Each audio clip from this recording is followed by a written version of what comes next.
Capítulo 10. Autodisciplina. P. A que tipo de preparação uma pessoa deve se submeter antes de ser capaz de avançar com definição de propósito? R. A pessoa deve ter domínio sobre si mesma. Este é o segundo dos 7 princípios. A pessoa que não domina a si mesma jamais poderá ser líder de outras. A falta de autodomínio é por si só a forma mais destrutiva de indefinição. P. Por onde uma pessoa deve começar quando ela quer iniciar um controle sobre si mesma. R. Dominando os 3 apetites responsáveis pela maior parte da falta de autodisciplina das pessoas. Os 3 apetites são: o desejo por comida, o desejo pela expressão do sexo e o desejo de expressar opiniões imprecisas. P. O homem possui outros apetites que ele necessita controlar. R. Sim, muitos outros. Mas esses 3 são os que devem ser conquistados primeiro. Quando um homem torna-se mestre desses 3 desejos,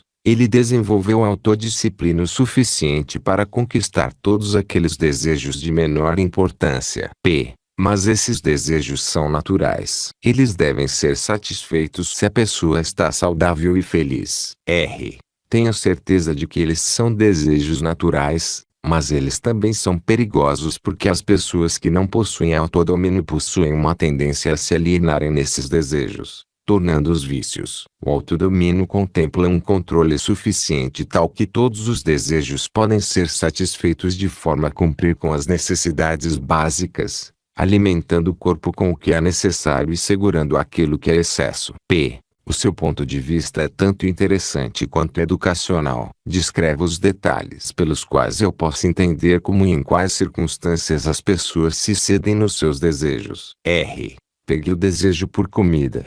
Por exemplo, a maioria das pessoas é tão fraca na autodisciplina, que enche o estômago com combinações de alimentos altamente ricos, que por sua vez satisfazem o gosto, mas fazem com que os órgãos da digestão e da eliminação trabalhem em excesso. Eles colocam em seus estômagos tanto quantidade quanto combinações de comidas as quais a química do corpo somente consegue descartar convertendo a comida em toxinas venenosas. Esses venenos entupem e ficam estagnados no sistema excretor do organismo, até o momento em que ele diminui o trabalho do organismo na eliminação dessa matéria de sobra. Após um tempo, o sistema gastrointestinal para de funcionar de forma saudável e a vítima acaba tendo o que se chama de constipação. A partir daí, ela está pronta para ir para o hospital. A autointoxicação pelo sistema gastrointestinal leva a máquina do cérebro a tornar-se algo como uma massa disforme. A vítima então fica lenta nos seus movimentos físicos e mentalmente irritada e irrequieta. Se essa pessoa pudesse dar uma olhada e pudesse sentir o cheiro do seu sistema gastrointestinal, ela teria vergonha de se olhar no espelho. Os sistemas excretores das cidades não são os lugares mais agradáveis quando eles tornam-se sobrecarregados ou entupidos, mas eles são limpos e suaves quando comparados ao sistema gastrointestinal quando está sobrecarregado ou constipado. Essa não é uma história bonita para ser associada ao ato agradável e necessário de comer, mas as coisas são como são.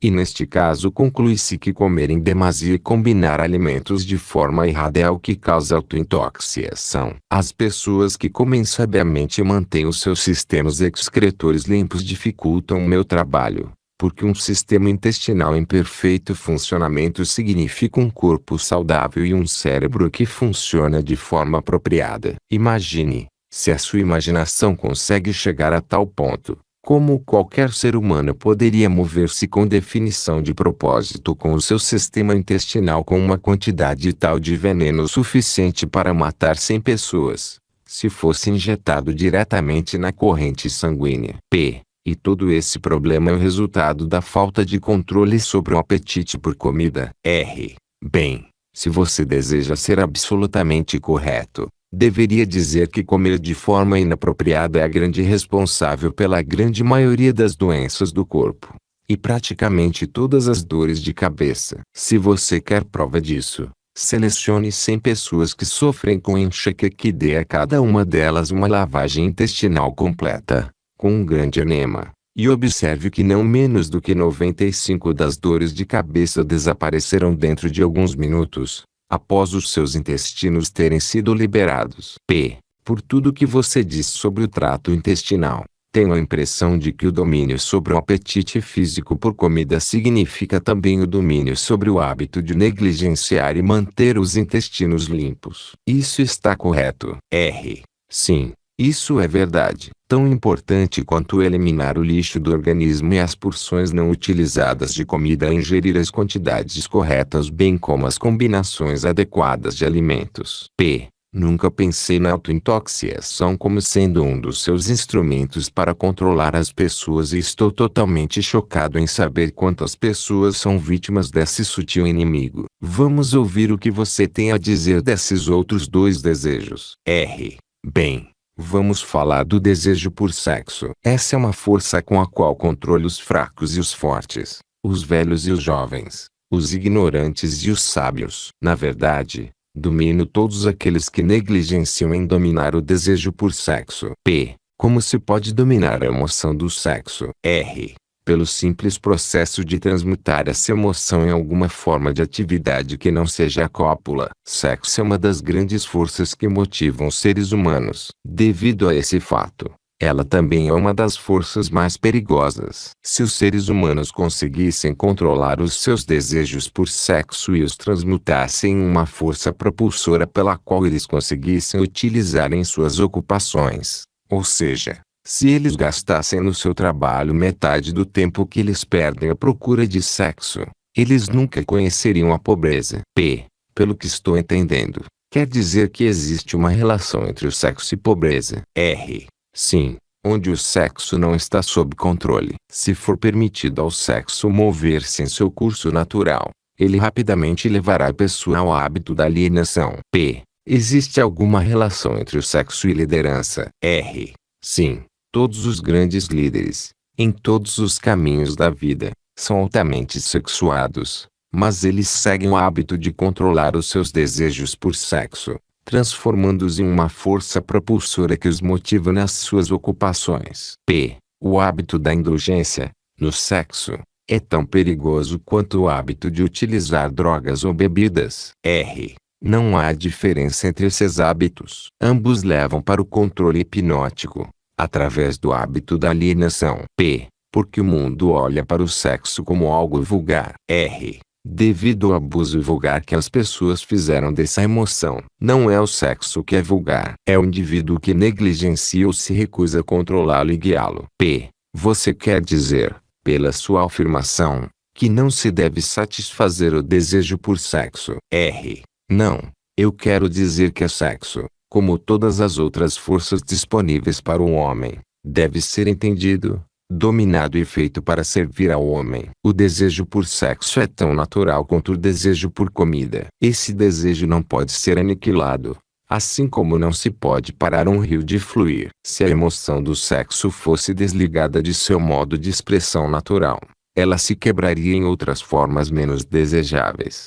Assim como um rio, se represado, procura quebrar e fluir na volta da represa. A pessoa que possui autodisciplina entende a emoção do sexo, a respeita e aprende a controlar e a transmutá-la em atividades construtivas. P. Quais são os prejuízos decorrentes do desejo excessivo de sexo? R. O maior dos danos é que ele priva a fonte de uma das maiores forças propulsoras do homem e gasta, sem uma compensação adequada, a energia criativa do homem. Ele dissipa a energia necessária pela natureza para manter a saúde física. O sexo é a força terapêutica mais útil da natureza, mas em excesso diminui a energia magnética que é a fonte de uma personalidade atrativa e agradável. Ele remove o brilho dos olhos e acaba gerando discórdia no tom de voz de uma pessoa. Destrói o entusiasmo, acaba com a ambição e leva inevitavelmente para o hábito da alienação.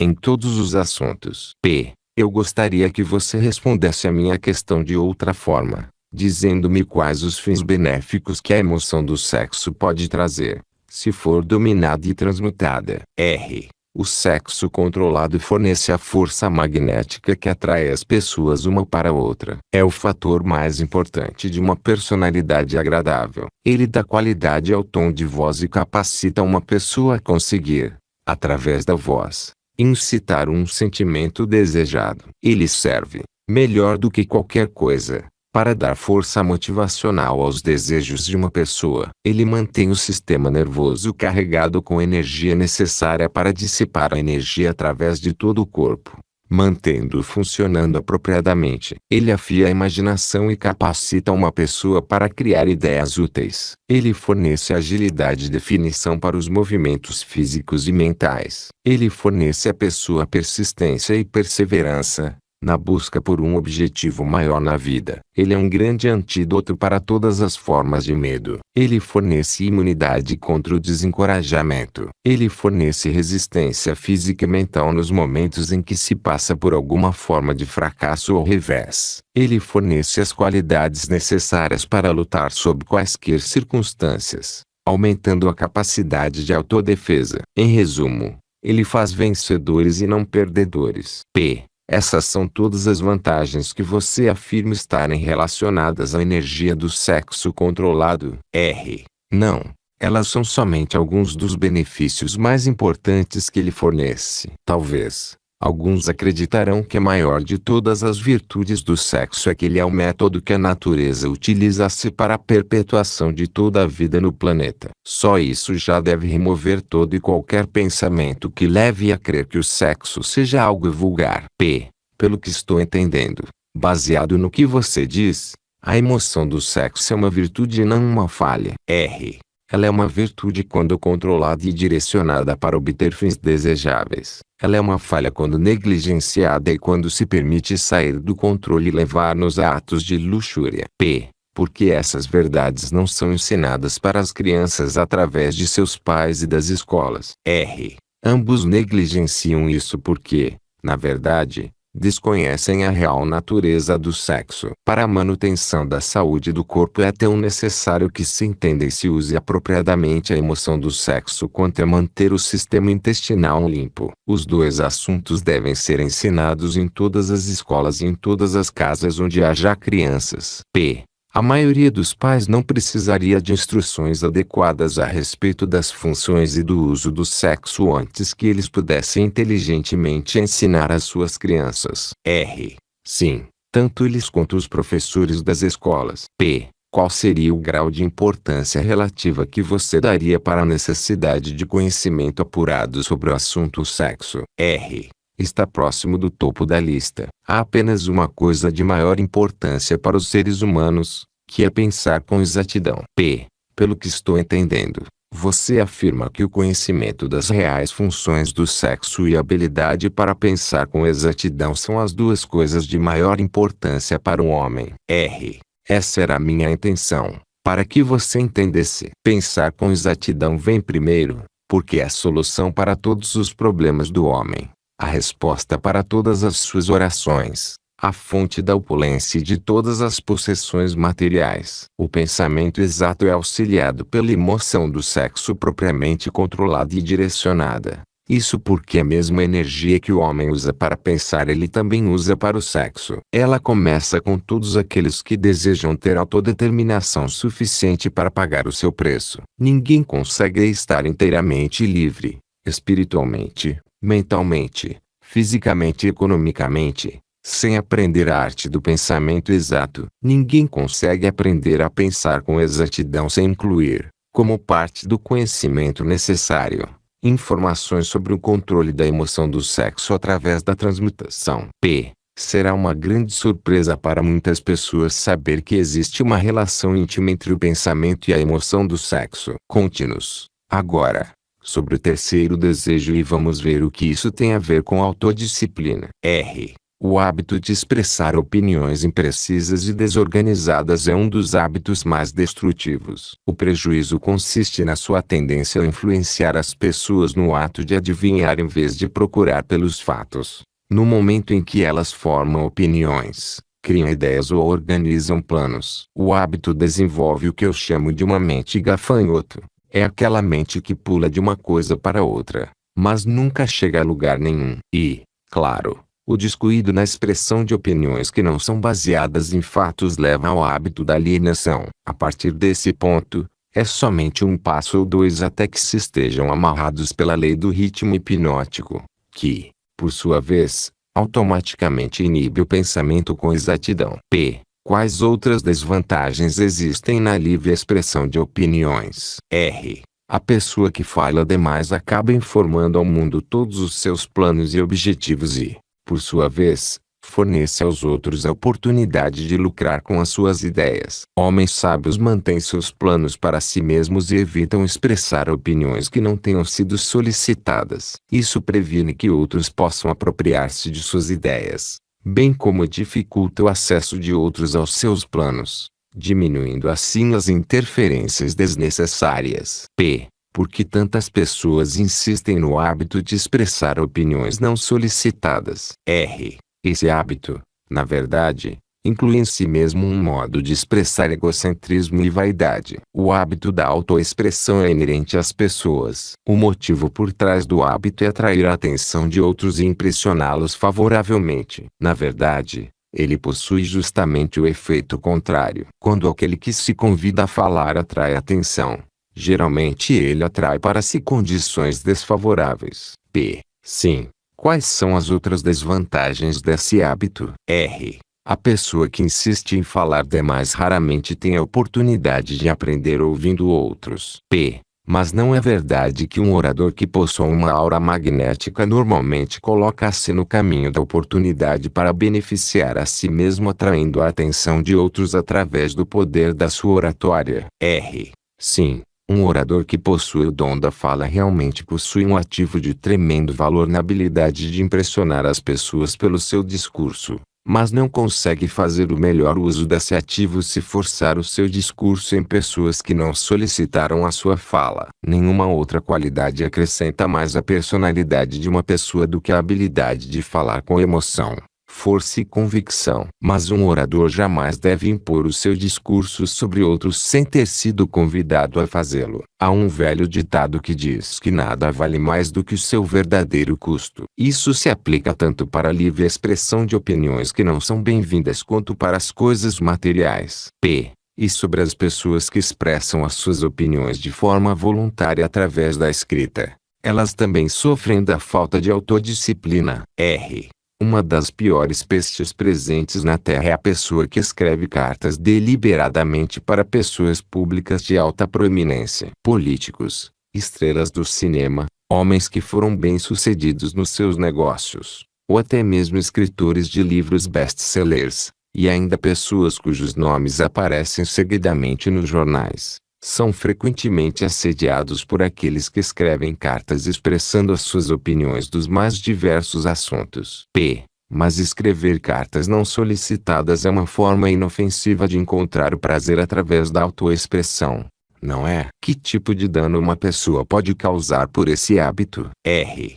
Hábitos são contagiosos. Todo hábito atrai um conjunto de hábitos relacionados. O hábito de fazer qualquer coisa que seja inútil leva à formação de outros hábitos que também são inúteis, especialmente o hábito da alienação. Mas esses não são todos os gritos associados com o hábito do prazer em escrever opiniões não solicitadas. O hábito cria inimigos e coloca em suas mãos armas perigosas pelas quais podem causar grandes transtornos àqueles que insistem em mantê-los. Ladrões, estelionatários e vigaristas pagam altos preços pelos nomes e endereços de escritores desse tipo de cartas, porque, conhecendo-os como eles os conhecem, acabam tornando-se vítimas fáceis de todas as formas de esquemas que resultam na perda do seu dinheiro. Eles referem-se aos escritores de tais cartas como doidos. Se você deseja saber o quão idiotas essas pessoas são, leia a seção de cartas de leitores de qualquer jornal,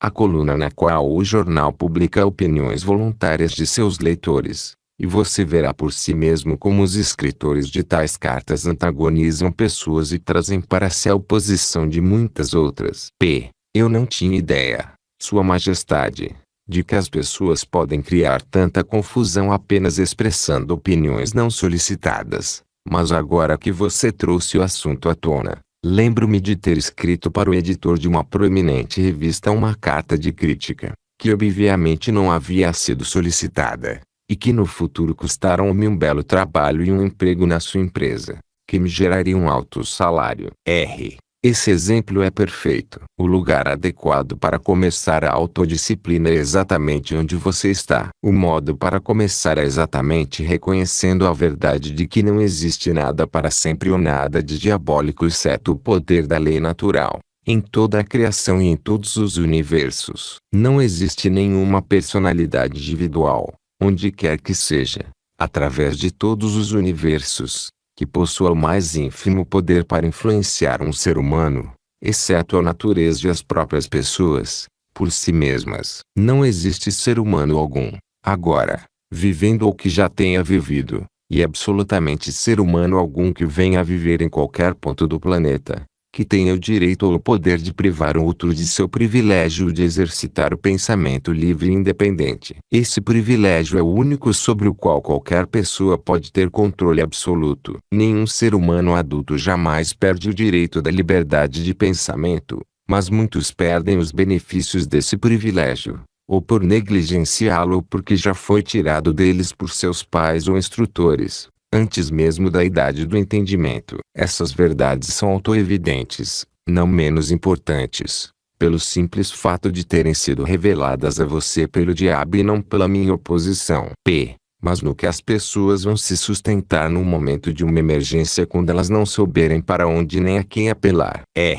Deixe que elas se apoiem na única fonte de força disponível para qualquer ser humano. E o que é essa força? Eles mesmos. A força de seus próprios pensamentos. A única força que eles podem controlar e na qual eles devem se sustentar. A única força que não pode ser nunca pervertida, modificada, mexida e falsificada por outros seres humanos mal intencionados.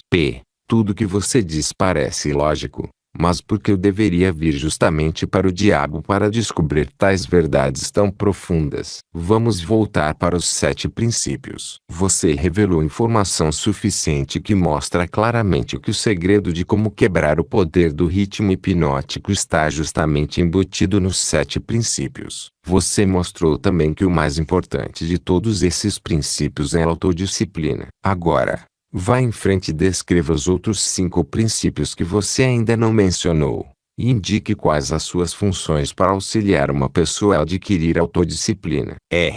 Primeiro, deixe-me resumir essa parte da minha confissão revelada até o presente momento. Eu lhe contei francamente que meus 2 instrumentos mais efetivos para dominar os seres humanos são o hábito da alienação e a lei do ritmo hipnótico. Mostrei a você que se alienar não é uma lei natural, mas um hábito feito pelo homem que o leva, por sua vez, a submeter-se à lei do ritmo hipnótico. Os 7 princípios são os meios pelos quais o homem pode quebrar o padrão do ritmo hipnótico e assumir novamente o controle de sua própria mente. Como você pode ver, dessa forma os 7 princípios são os 7 passos que levam as vítimas do ritmo hipnótico a abrir a fechadura de suas prisões auto-impostas. Os 7 princípios são a chave mestra que abre as portas para a autodeterminação espiritual, mental e econômica. Isso é a verdade? Sim, essa é outra forma de dizer a verdade.